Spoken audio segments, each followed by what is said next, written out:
It's about 2 hours for me.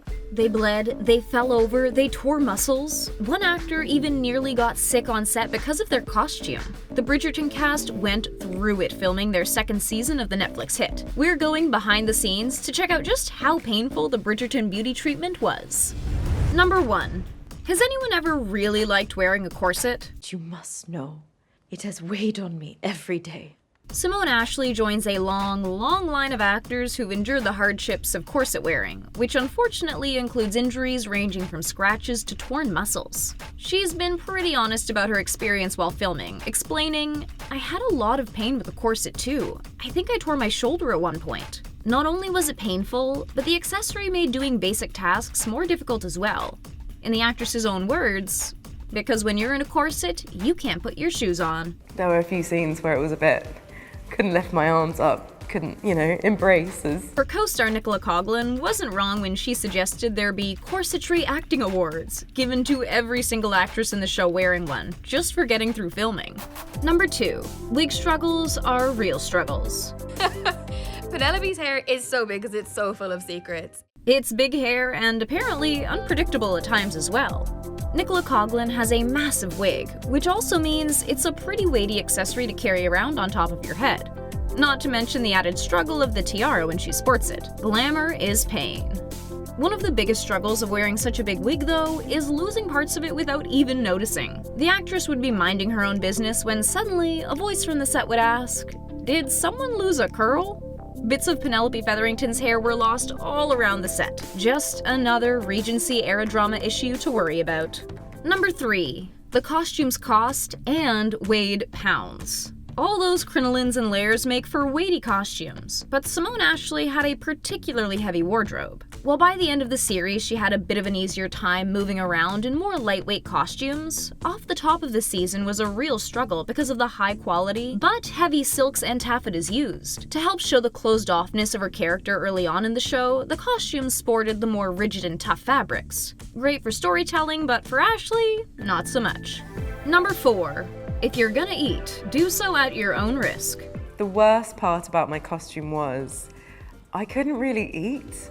Unfortunately, this was a lesson Simone Ashley learned the hard way. It was her first day of filming when Ashley realized that big meals and Bridgerton costumes were bigger rivals than the Featherington and Bridgerton families. The actress had mentally prepped with a goal in mind. Okay, first day as a leading lady, gotta eat lots of food, be really energized.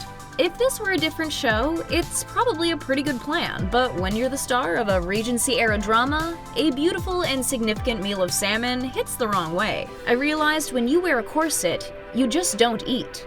It changes your body. I had a smaller waist very momentarily. My food was up here. After the lunch break, Ashley realized what a mistake she'd made while she spent the rest of the afternoon nauseous and on the verge of getting sick for the rest of the day. If she didn't hate her corset before, she definitely did now. Just pull. I am trying, it is stuck. Number 5. You do what you gotta do. Everyone keeps their phones in their boots in Bridgerton. Don't tell anyone. No one can say the Bridgerton costume crew didn't make the outfits worn on the show very historically accurate. But it did make for a modern-day struggle. Where to put the cell phone? There were no hidden pockets here, so the actors wearing boots did the best with what they had. Now, the boots themselves were okay on their own, but add a hard phone rubbing against ankle bones and the struggle becomes far worse. Bruised bones, anyone? As for those actors who were in heels, well, that was a whole other issue. And they had even less options of where to tuck their phones away. Number 6. Heels on the Bridgerton set may cause the actor wearing them to fall over. Just ask Nicola Coughlan. She can speak from experience. On the first day, I fell over 3 times in the heels. The actress fell over multiple times on set in the first season. And even with all that practice, she toppled over filming in season 2 as well. And she was never doing particularly intense things. It could happen walking or just standing, trying to exist in the uncomfortable and unstable shoes. Maybe the worst harm she did cause in them, though, was to on-screen BFF Eloise Bridgerton, aka Claudia Jessie. Season 1 saw the actress's heel accidentally jabbing into Jessie, leaving the actress bleeding on set. They didn't fire me, thank goodness.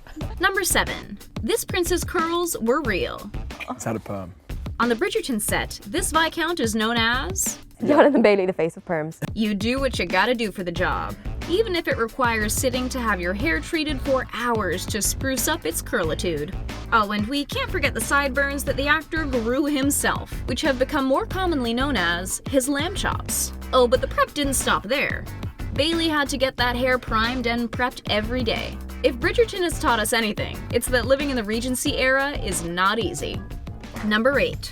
This definitely wasn't part of the style back then. The Season 2 set of Bridgerton included a new accessory that's taken the globe by storm over the past couple of years.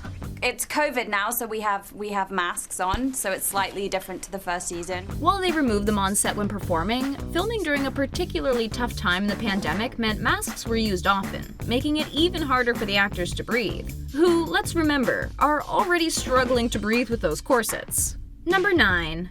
Only cool people wear capes. Okay, well, these aren't exactly capes, but the actors were using coats and scarves as if they were. On top of everything else they had to worry about, every actor on that set had to take extra care not to spill anything on their outfits, meaning it was time to add more and more layers. Whenever someone needed a snack or pick-me-up coffee, no action could be taken until those costumes were protected. Let's just say this wasn't a help for the performers who already had a tough enough time moving around the set.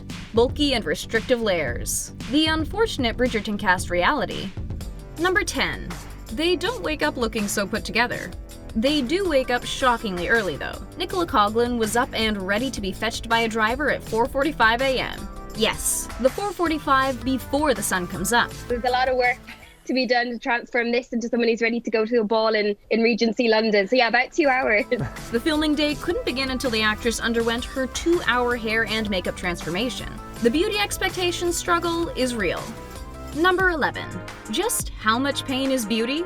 Phoebe Dynevor knows the corset and Regency-era costume drama well, especially considering she wore over 100 different dresses in the first season, each one of which contributed to her unfortunate scabs and wounds all over her back.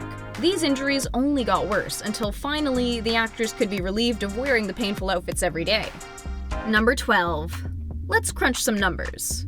Season 2 of Bridgerton did not hold back. First off, the costume department saw a whopping 7,500 pieces made from scratch in just 5 months. Every episode averaged a solid 90 costumes, while the second episode of Season 2 put them all to shame with its 146 handmade outfits. With all this work, it's not too much of a surprise that the full costume construction team was actually composed of people from around the world, all of whom sent their work to the head costume house in the UK. Once the pieces arrived on set, the head design team checked over everything, making sure every detail was taken care of. Not a ribbon was out of place, and it shows. Bridgerton never fails to be a feast for the eyes, but not without causing the actors some serious struggles. Their bodies are thanking them every time they can rid themselves of those restrictive pieces. What do you think would be the hardest part about their Regency-era clothing?